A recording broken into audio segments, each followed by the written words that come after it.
ओम नमो भगवते वासुदेवाय। ओम नमो भगवते वासुदेवाय। ओम नमो भगवते वासुदेवाय। बोले विष्णु भगवान की जय। तुलसी मैया की जय।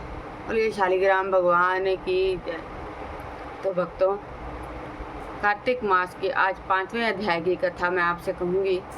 आप श्रद्धापूर्वक श्रवण करें और मुझे आपका स्नेह और आशीर्वाद प्रदान करें।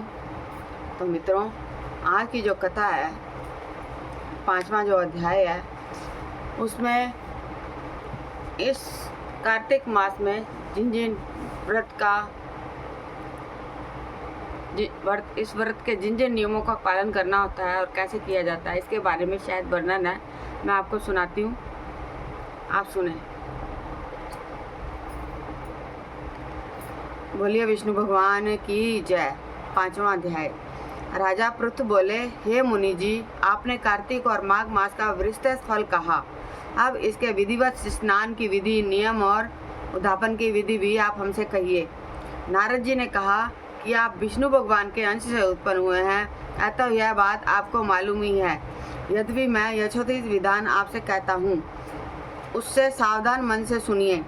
आश्विन मास की शुक्ल पक्ष एकादशी से शुद्ध होकर कार्तिक मास का व्रत करना चाहिए। जो कार्तिक मास शुरू होने से पहले जो संक्रांति आती है, एकादशी आती है, जिसको तुला एकादशी कहते हैं, तब से हमें इस व्रत के नियम को धारण करना चाहिए। इस व्रत को करने वाला सर्वथा रात्रि के चौथे पहर में उठे, जल का पात्र लिए हुए गांव से बाहर पूर्व तथा उत्तर दिशा में जाए। हमेशा दिन में अथवा सायंकाल को कान पर जनेऊ चढ़ाकर, पृथ्वी पर तृण को बिछाकर, सिर को कपड़े से ढककर, फिर मुंह को यत्न पूर्वक बंद कर, थूक और श्वास को रोककर अपने नित्य शौच आदि की क्रिया करे। उसके बाद अपने आप को अच्छे से साफ करे, स्वच्छ करे और उसके उपरांत स्नान करके और उसके उपरांत ही इस व्रत को धारण करें। ये जो कार्तिक मास का पूरा जो है, पूरे दिन जो कार्तिक के व्रत करते हैं, कार्तिक स्नान करते हैं, उनको सिर से स्नान करके स्वच्छ वस्त्रों को धारण करके इस कथा का नित्य प्रति श्रवण और पाठन करना चाहिए। ये इसमें कहा गया है। यह जो कहा गया है, यह गृहस्थ लोगों के लिए है। ब्रह्मचारियों के लिए दुगनी, वानप्रस्थ को तिगुनी और सन्यासियों को चौगुनी अधिक शुद्धि करनी चाहिए।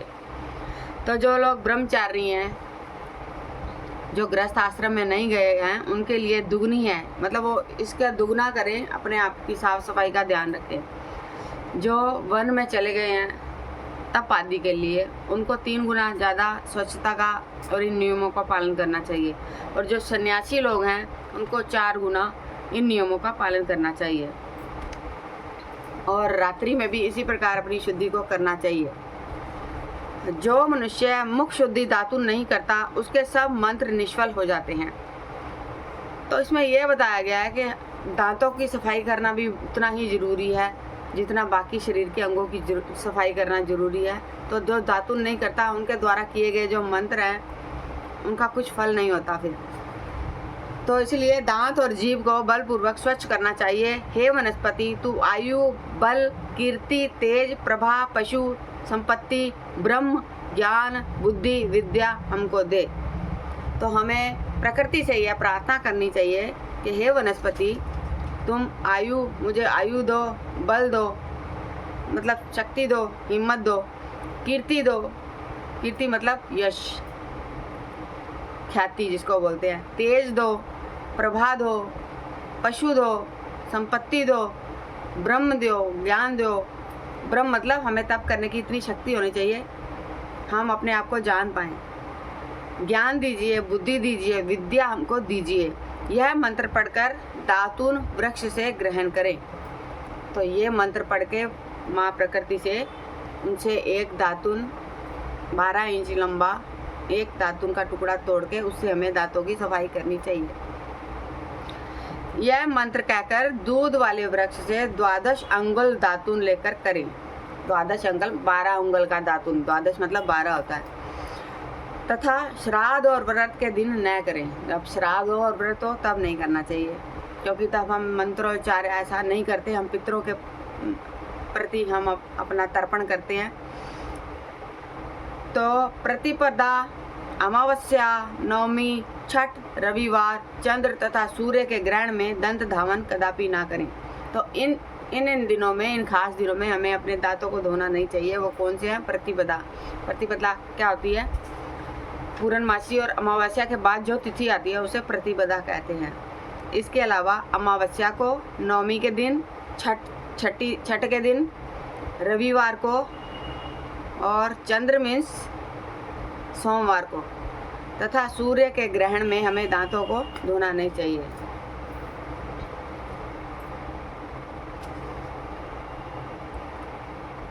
कंटीले पेड़, कपास, पीपल, रेड़ और निर्गंध वृक्षों की दातुन नहीं करनी चाहिए। अब जो कांटे वाले पौधे होते हैं या जो ऐसे ही उग जाते हैं खरपतवार के जैसे, उनका दातुन हमें नहीं करना।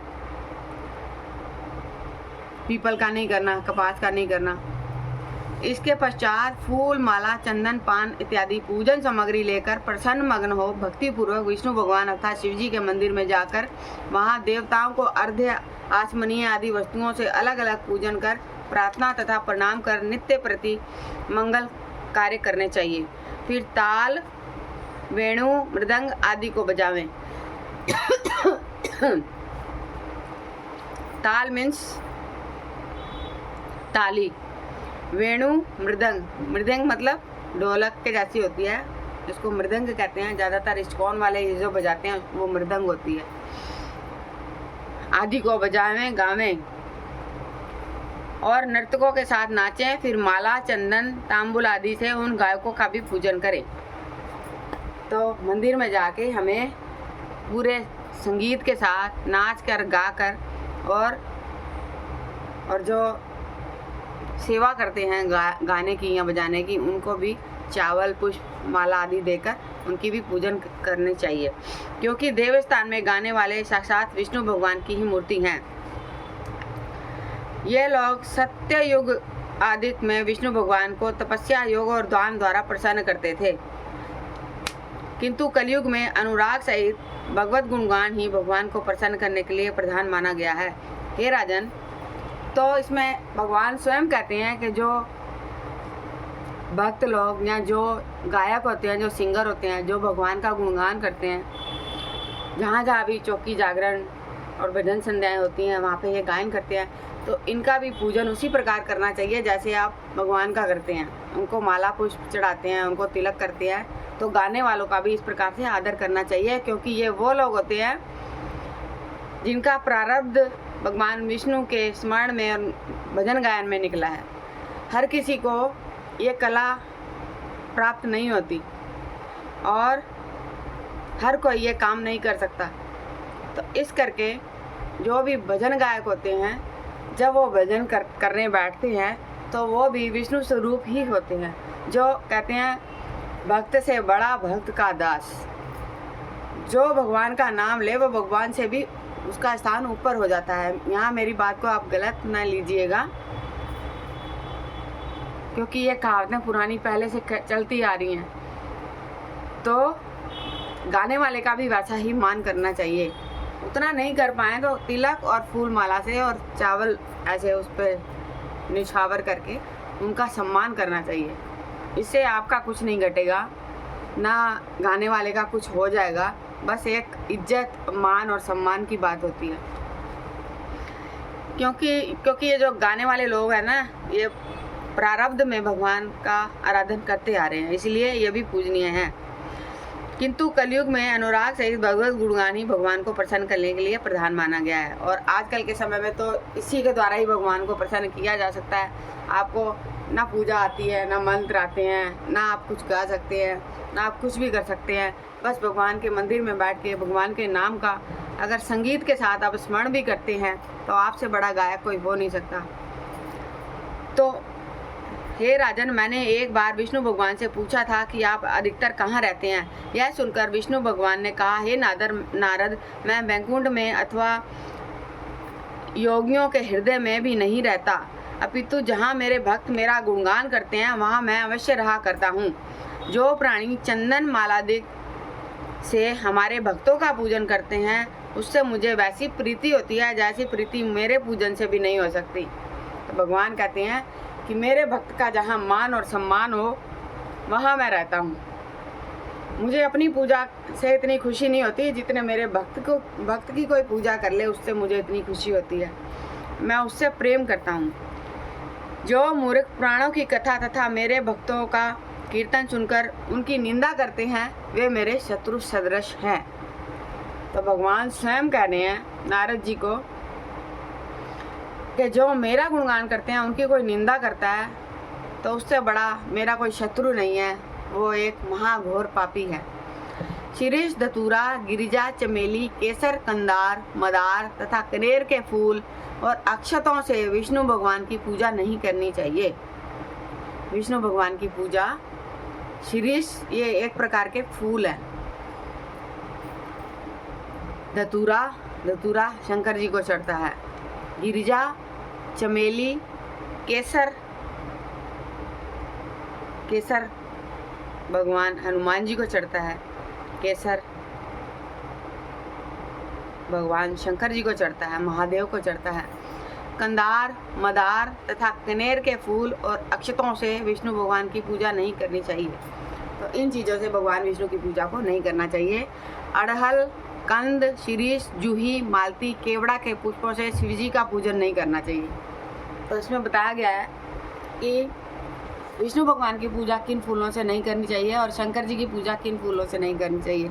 जो जो उन पर नहीं चढ़ाए जाते उनके बारे में बताया गया है। एक बार मैं दोबारा बताती हूँ।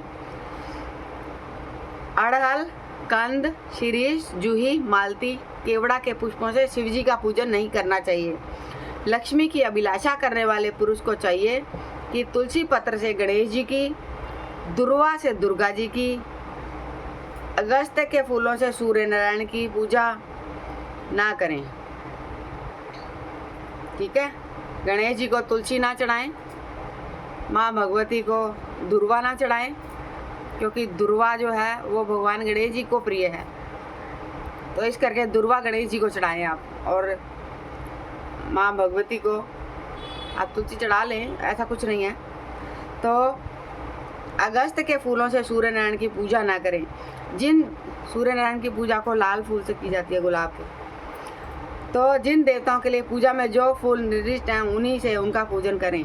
तो जो फल, जो फूल भगवान को, जिस भगवान को प्रिय हैं वही उनको चढ़ाना चाहिए, उन्हीं से उनका पूजन करें। इस प्रकार पूजन समाप्ति के पश्चात देवादिदेव विष्णु भगवान से क्षमा याचना करें।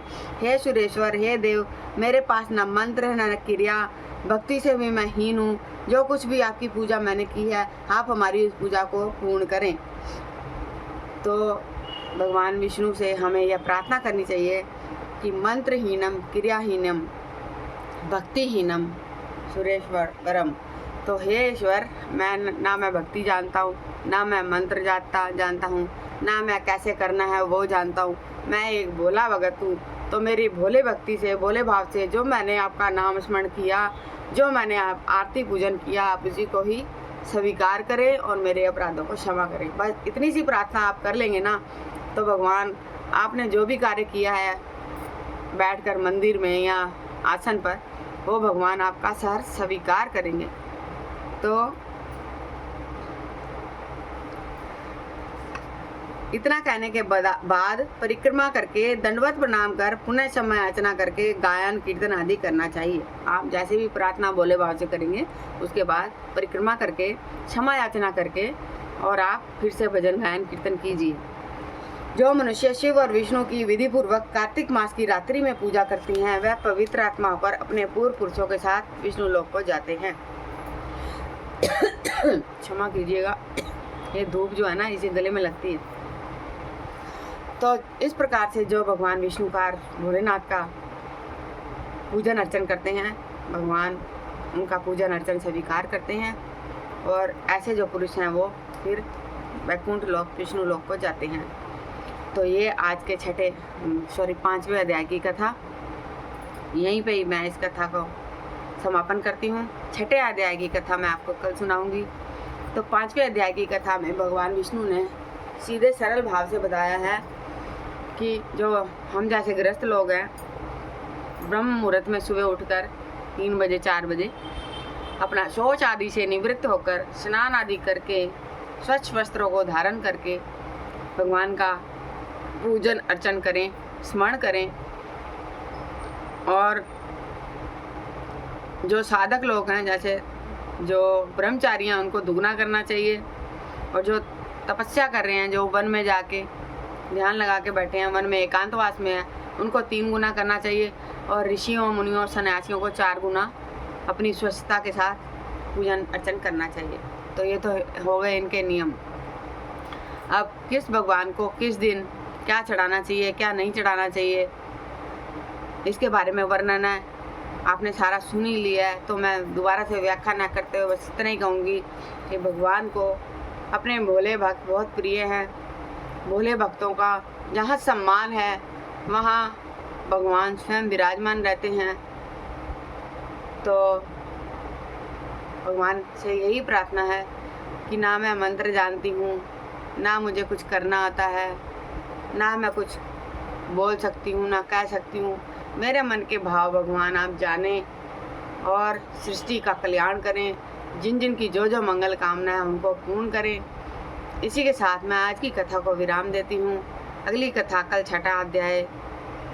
तो बोलिए सत्यनारायण भगवान की जय, विष्णु भगवान की जय, शालिग्राम भगवान की जय, सचियां ज्योतां वाली माता जी ਤੁਹਾਡੀ सदा ही जय। बोले भोलेनाथ महाराज की जय, बोल गोरा के नाथ की जय। तो बस इसी के साथ आज के लिए जय माता दी। ओम नमो भगवते वासुदेवाय, ओम नमो भगवते वासुदेवाय, ओम नमो भगवते वासुदेवाय। भक्तों, आप मेरी महारानी के दर्शन करें और मेरी ज्योति के दर्शन करें। जयकारा ज्वाला माई दा, बोल सच्चे दरबार की जय।